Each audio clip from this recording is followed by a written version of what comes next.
Research के result के आने तक का इंतजार आपने नहीं किया? बात रिजल्ट की नहीं है। बात हम एक तरफ तो आधुनिक भारत की बात करते हैं और एक तरफ जब छात्रों की सुविधाओं की बात आती है, कल अगर आपके जर्नलिस्ट या आप मेरे साथ उन कॉलेज में जाकर देखते तो वो स्टूडेंट्स 1000 से ज्यादा स्टूडेंट्स मेरी एक आवाज पर वहां थे कि रौनक भाई आए, हम उनको अपनी समस्याएं बताएंगे। समस्याएं सिर्फ पोटा कैबिन या पोटा कैबिन में गोबर लीपना या गोबर लीपने के बाद वो एक पीएचडी की रिपोर्ट थी, हम उस पर एनालाइज कर रहे हैं। समस्या वो नहीं है। समस्या है कॉलेज के अंदर मूलभूत सुविधाओं से जो बच्चे वंचित हैं, जिनको ना पीने का पानी उस प्रिंसिपल ने दिया। जब मैं उनके रूम में जाता हूं तो एक्वा गार्ड का वाटर कूलर का पानी उनके अपने ऑफिस में अलग से रखा गया है, जबकि अगर बच्चों की बात करूं मैं तो उनके वाटर कूलर में जो टैप होती है पानी पीने की, वहां से वो टैप तक नहीं थी। उसकी वीडियो भी हमारे पास है। फिर मैं उनके रूम में गया तो 3-3 एसीज उनके रूम में लगे हुए हैं। तो जो सुविधा एक प्रिंसिपल 3-3 एसीज के साथ एक रूम में बैठ रहा है, जहां एक रूम में एक एसी से काम चल सकता है, परंतु वहां कोई बजट की कमी नहीं आती, तो स्टूडेंट्स क्यों मूलभूत सुविधाओं से वंचित हो? क्या आप ये एक्सपेक्ट करेंगे कि आपके या हमारे छोटे भाई बहन एक कम इंफ्रास्ट्रक्चर वाले कॉलेज में बैठे? मैं जब वॉशरूम से मैं गया हूँ वो फ्लश भी वर्किंग नहीं है। मैंने इंस्टाग्राम पे भी वो वीडियो शेयर किया है। और उनके अगर विपरीत में प्रिंसिपल रूम का वॉशरूम चेक करेंगे तो किसी 5 स्टार होटल से कम वो वॉशरूम नहीं था उनका, जहां पर मैंने उनके भी वॉशरूम की वीडियो शेयर की है। तो स्टूडेंट्स ही क्यों हमेशा परेशान रहे, वंचित रहे, समस्याओं से जूझता रहे? स्टूडेंट्स को भी तो राइट है अपनी बात रखने का। रौनक, स्टूडेंट्स भी तो अब ये दो बात हो गई। रौनक, आप जो बता रहे हैं रौनक जी, ये देखिए दो पहलू हो गया। एक तो ये है कि ठीक है आप दूसरे प्रेसिडेंट है, आपकी कुछ जिम्मेदारी है, आपके लिए स्टूडेंट्स आपसे एक्सपेक्ट करते हैं, ठीक बात है। लेकिन आप गोबर विवाद को जिस तरीके से लेकर आगे बढ़े, एक बात, और दूसरा पहलू मैं जो कहना चाह रहा हूं कि आप समस्याओं की बात कह रहे हैं, तो वो समस्याओं को लेकर के बात करने का तरीका सलीका अलग होता है। लेकिन आप गोबर विवाद को लेकर के अगर आप इस पूरी समस्या को एक जगह हिट करना चाह रहे हैं, आपको नहीं लगता है कि आप दोनों को मिंगल कर रहे हैं? ये बिल्कुल अलग अलग बातें हैं। छोटे छोटे इश्यूज पर आप लोग प्रोटेस्ट करते हैं ना, धरना देते हैं, जब तक मांगे ना पूरी उठते नहीं है। आपका ये एग्रेशन कुछ और विवाद लेकर बढ़ गया। मैं आपकी बात से सहमति रखता हूँ। विवाद की बात नहीं है, बात हम प्रिंसिपल महोदया से बात करने गए थे।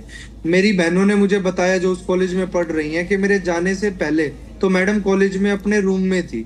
मैं जब आया तो मेरे आने से 5 मिनट पूर्व ही वो कहाँ पर कॉलेज के अंदर गई, किसी को कोई आइडिया ही नहीं, वो अपने रूम में ही मौजूद नहीं थी। और आपकी जानकारी के लिए एक बात बता दूं, रूम में कोई आदमी या कोई व्यक्ति नहीं था, परंतु एसी चल रहा था, मैडम नहीं थी। ये बात मैं आपको इसलिए बता रहा हूँ क्योंकि जब मैं उस रूम में जाता हूं तो मैं बात करने के मकसद से गया था कि मैं मैडम से बात करूं, जो बच्चों की समस्याएं हैं उनको 1 to 1 मैडम के सामने रखूं। अब मैडम हमें से बात करने के लिए ही एग्री नहीं है, या वाइस प्रिंसिपल को वो भेजती हैं और ये बोलती हैं वाइस प्रिंसिपल कि मैडम आज अवेलेबल नहीं है, तो इस बात को तो ये निश्चित तौर पर हमारे सामने क्लियर हो जाता है कि मैम हमसे बात ही नहीं करना चाहती। जब वो मेरे आने से पहले तो पूरे दिन आपने ऐसा क्यों मान लिया? मान लीजिए आपसे कोई मुलाकात करने पहुंचे, आप अपनी पार्टी के किसी शेड्यूल में हैं, तो फिर ये कह दिया जाए कि भाई आप अवेलेबल होना ही नहीं चाह रहे हैं। हो सकता है ना, वो कह भी रही हैं कि वो उनका शेड्यूल था पहले से, वो नहीं अवेलेबल थी, आप थोड़ा वेट कर लेते। आप डीयू आपका है, आपके स्टूडेंट डीयू के में आप सब लोग एक साथ ही हैं, आज नहीं कल मुलाकात कर लेते। क्या मैडम ने स्टूडेंट्स के आंसर का वेट किया गोबर लगाने से पहले? मैं आपसे जवाब पूछता हूँ। भाई वो कॉलेज के प्रबंधन का हिस्सा है और वो अगर प्रयोग कर रही हैं तो जाहिर सी बात वो अकाउंटेबल हैं यूनिवर्सिटी कॉलेज को लेकर के, प्रबंधन को लेकर के, वो जवाब वहां पर रखती। आप इसमें घुसकर विवाद को बढ़ा नहीं रहे।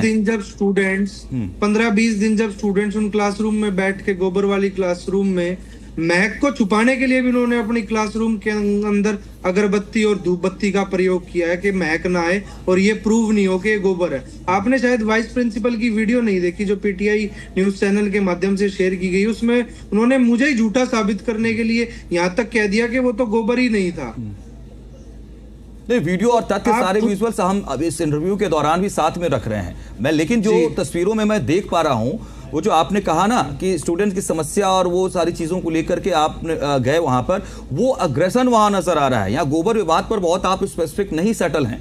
आप जिस तरीके से गोबर को फेंक रहे हैं, आप जिस तरीके से गोबर को वो ग्लव्स लगा कर इस्तेमाल कर रहे हैं, आपको नहीं लगता है कि ये एक दूसरे विवाद की तरफ बढ़ सकता है मामला? क्योंकि सनातन में, भारतीय परंपरा में गोबर को बहुत शुद्ध और पवित्र माना जाता है, और जिस तरीके का आप इस्तेमाल, जिस तरीके से आप कर रहे हैं, उससे सनातनी गुस्से में आ सकते हैं। आपने बड़ा रिस्क ले लिया है। मैंने कोई रिस्क नहीं लिया। मैं जिस वीडियो आपके सामने रखा है हमने, आप देखिए किस तरीके से आप गोबर को फेंक रहे हैं, जैसे कीचड़ फेंका जाता है किसी ऊपर ना, नेगेटिव इंटेंट के साथ।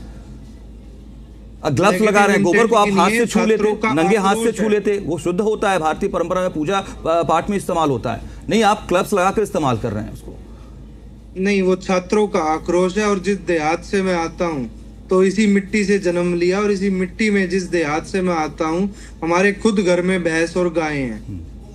तो जो साथी साथ थे, उनको, जो मेरे साथ साथी हैं, बात यहाँ पर मुद्दे पर आप लेकर आइए। बात यहाँ पर गोबर उठाने की, ग्लव्स की बात नहीं है, बात है समस्याओं के समाधान की। मैडम आज तो प्रिंसिपल बनी नहीं है, पिछले साल भी गर्मियां आई थी। पिछले साल मैडम ने क्या प्रयोग किए थे? क्या मैडम ने उस कॉलेज में, उस क्लासरूम के अंदर एयर कूलर लगाए थे? नहीं।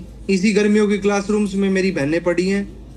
तो मैडम ने पिछले साल कोई प्रयोग नहीं किया, इस साल उनको क्या एकदम याद आया? और एक दिन की गर्मी थोड़ी है, पूरे 3 महीने की गर्मी है। और हमने जो गोबर का प्रयोग किया है, जो उनके प्रिंसिपल रूम में लगा है, वो फेंकने का प्रयास नहीं, वो छात्रों का आक्रोश है। हर एक छात्र ने उस क्लासरूम, उस प्रिंसिपल रूम के अंदर गोबर लगाया है।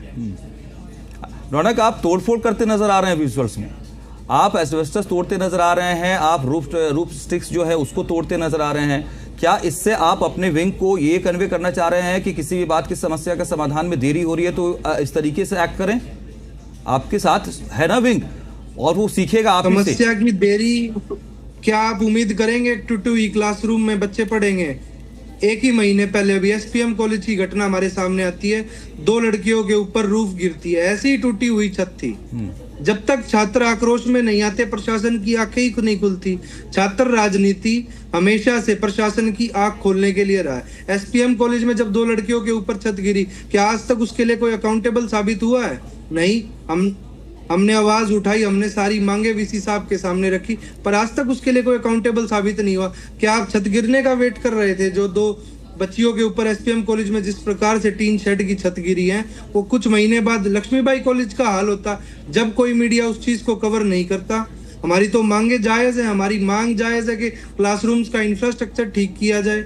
और हम लोग जो वहां पर आप तोड़ फोड़ने का आरोप मेरे ऊपर, या जो बात आप मेरे ऊपर रख रहे हैं, उससे ये साबित होता है कि मैं तोड़ फोड़ रहा हूँ, जो बात आप कह रहे हैं। नहीं, मैं वही जानना चाह रहा हूँ, ये तरीका सही नहीं है ना रौनक। आपके पास देखिए डीयू के अंतर्गत बहुत कॉलेजेस हैं, अगर कोई आपकी जिम्मेदारी बनती है कि किस तरीके से शांतिपूर्ण तरीके से धैर्य के साथ, और जो स्टूडेंट यूनियन की ताकत होती है उसका कैसे गट्स के साथ, धैर्य के साथ इस्तेमाल करके समस्याओं का समाधान कराएं। तोड़फोड़ वाली आप अगर बात बताएंगे तो क्या सीखेंगे आपके विंग के बच्चे? आपने तोड़फोड़ की बात की, आपने मेरे रिट पिटीशन की बात नहीं की। शांतिपूर्ण तरीके से पिछले 1.5 साल से मैं संघर्ष कर रहा हूँ। हाई कोर्ट में मेरी रिट पिटीशन चल रही है, रौनक खत्री वर्सेस। आप वेट कर रहे हैं ना रौनक जी, आप वेट कर रहे हैं ना? क्यों? क्योंकि वहां कोर्ट है, आप डायरेक्टली वहां कुछ ऐसा नहीं, लेकिन यहाँ आप ऐसा कर रहे हैं क्योंकि ये फिजिबल नजर आया, इजी नजर आया। आपकी बात कह रहा हूँ, आपकी बात का समर्थन कर रहा हूँ। मांग है वो, छात्रों की मांग है वो, इजी नजर आने की बात नहीं है। क्या आप वहां पे क्लासरूम में छत गिरने का वेट करें? क्या हम अवेयर करना चाहते हैं लोगों को कि डीयू का क्या हाल है। जब तक हम अपनी बात मीडिया के माध्यम से नहीं रखेंगे, अब आज आपने बात करी, मैं समर्थन करता हूं आपका और आपके चैनल का कि इस मुद्दे पर बात हो रही है कि क्यों हम इस कदर मजबूर किए गए कि हमें क्लासरूम में जाना पड़ रहा है। हम तो चाहते हैं कि अच्छा इंफ्रास्ट्रक्चर हो, किसी कॉलेज में हमें जाने की जरूरत ना पड़े। बात इंफ्रास्ट्रक्चर को सुधारने की होनी चाहिए, ना कि छात्रों के रिएक्शन की। एक्शन कॉलेज करे, रिएक्शन तो स्टूडेंट्स देंगे, ये लाजमी है। गोबर को लेकर जो साइंटिफिक थ्योरी है, क्या उससे सहमत है आप? अगर एक प्रयोग के तौर पर थोड़ी देर के लिए, रौनक जी, थोड़ी देर के लिए प्रयोग किया जा रहा है, मान लीजिए सुविधाओं की बात ठीक है, होनी चाहिए बेहतर, लेकिन एक प्रयोग किया जा रहा है साइंटिफिक लेवल पे, आप सहमत हैं? साइंटिफिक लेवल पे हम बिल्कुल सहमत है, प्रयोग किया जाना चाहिए, पर स्टूडेंट्स के अप्रूवल के साथ, स्टूडेंट्स की डिमांड्स के साथ। और उसके लिए एक्सपेरिमेंट करने से पहले उसको ट्रायल करना चाहिए, उसको टेस्ट करना चाहिए, जब वहां क्लास कंडक्ट करनी चाहिए। अगर उससे गर्मी दूर हो रही है और वो मैडम ने टेस्ट कर लिया होता, उसके बाद क्लासेस कंडक्ट करती, एक पूरा प्रोसेस बनाती। वो अभी भी वहाँ क्लासेस कंडक्ट हो रही हैं, आप जाके देखिए। बनाई इसलिए है कि वहां पर एसीज ना लगाए जाएं। आपकी वीसी से बात हुई है, आपने अपनी बात रखी वीसी साहब को मैंने कॉल किया था, उन्होंने हमारा कॉल रिसीव नहीं किया है। मैंने उनको लेटर भी दिया है कि मैं मीटिंग का अर्जेंट शेड्यूल आपसे टाइम मांगता हूं, पर अभी तक टाइम वीसी साहब का नहीं आया है। लेकिन उनकी बातों पर भरोसा आप कर रहे हैं? जैसे शुरुआती बातचीत हमने की उसमें आपने कहा कि हाँ उनकी बातें भी ऐसी आई हैं जिसमें आपत्ति, उन्होंने असहमति जताई है प्रिंसिपल वत्सला के एक्ट को लेकर, तो भरोसा है, थोड़ा वेट कर लेंगे? प्रिंसिपल कि वो एक्सपेरिमेंट उन्हें अपने घर से करना चाहिए था, इस बात पर मेरी सहमति है। पर मैं वीसी साहब से उनके वैचारिक तौर पर असहमत हूँ, क्योंकि जो सुविधाओं की मांग मैंने 25 तारीख को बड़ा ही शांतिपूर्वक प्रोटेस्ट वीसी साहब के सामने किया था, अपनी 10 डिमांडें रखी थी, उनमें से 2 डिमांड उन्होंने सिर्फ मानी है और 8 छात्र हितों की डिमांड उन्होंने मना कर दी।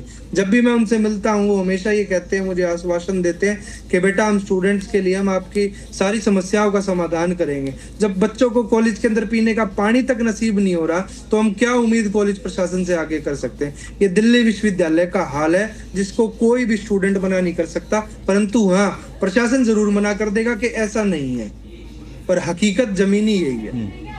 प्रिंसिपल वत्सला से आपकी बात हुई इस पूरे घटनाक्रम के बाद? जो आप गोबर लिपाई उन्होंने की, आपने लिपाई गोबर फेंकाई की है, उसके बाद आपकी बात हुई या कोई कम्युनिकेशन बना ऐसा कि बीच का रास्ता निकल सकता है? भरोसा कर रहे हैं? कम्युनिकेशन गैप हमेशा रहा है। मैंने अपनी टीम से भी उनको कॉल किया, मैंने खुद भी उनको कॉल किया, उन्होंने कॉल रिसीव हमारे नहीं किए हैं। साथ ही साथ पहले भी मैंने बात करने का प्रयास करा है, पर प्रिंसिपल मैडम ने आज तक मेरा फोन ही रिसीव नहीं किया है। वाइस प्रिंसिपल मैडम से मेरी बात 1-2 बार कॉल पे हुई है, पर प्रिंसिपल मैडम से कभी कॉल पर बात नहीं। ठीक, उम्मीद करेंगे कम्युनिकेशन हो और विवाद खत्म हो। ये जी शुक्रिया रौनक जी आपका हमारे साथ जुड़ने के लिए, बेबाकी से अपनी पूरी बात रखने के लिए शुक्रिया आपका।